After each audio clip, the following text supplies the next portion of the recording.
The past few years I've been, I had a daughter, so obviously I was focusing on being a mom, and I took about a year off just to, focus on strictly her.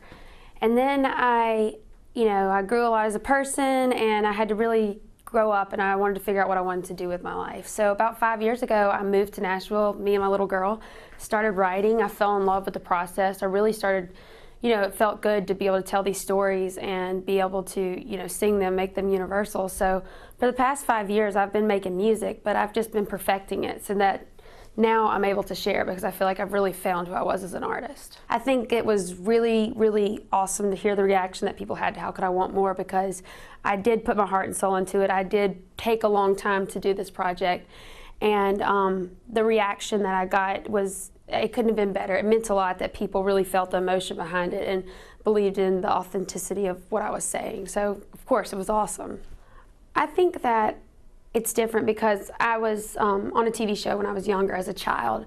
This is my first step as an adult making a career decision, and I think that's something completely different because I'm choosing to make this choice every step of the way. And of course the reaction is going to be different because my last name is Spears. My sister is a huge pop star.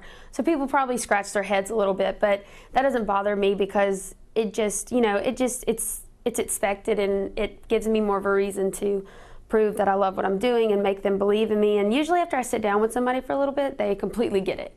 But of course, they're going to scratch their heads for a second. My whole family all had a different taste. My mom loved Elton John. I remember being little, and I can just remember hearing that.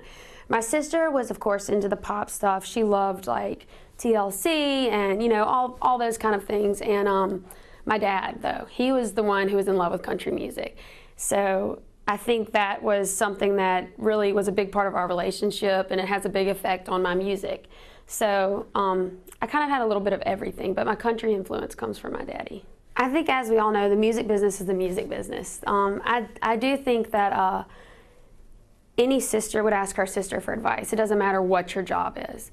So I think just in life in general, I just really call her up if there's anything that I need to hear from or need advice on, and it's just a sister thing. It's not really anything about the jobs, but it is nice having someone who's obviously been very successful and been through it all be able to tell you, little secrets here and there.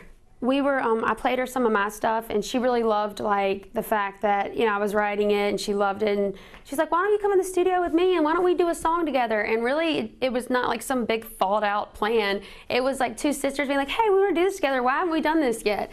So the song is just a fun, chew your bubble gum, kind of happy sister song, and that's just kind of where it came from. It wasn't some big idea we had. Definitely, I think that she's in a different genre, so obviously that's, and I'm in country and pop are completely different, but I think you get influence from, being brave and being able to, go out there, whether she's out there dancing, and I would never do that, and then she thinks it's brave that I'm out there really laying it on the line with some of my lyrics. And so I think that, I do think that we influence each other just as far as the craft goes, even though it's two completely different sounds. Lying in the green grass, underneath the blue sky, looking at a good man who ought to be the right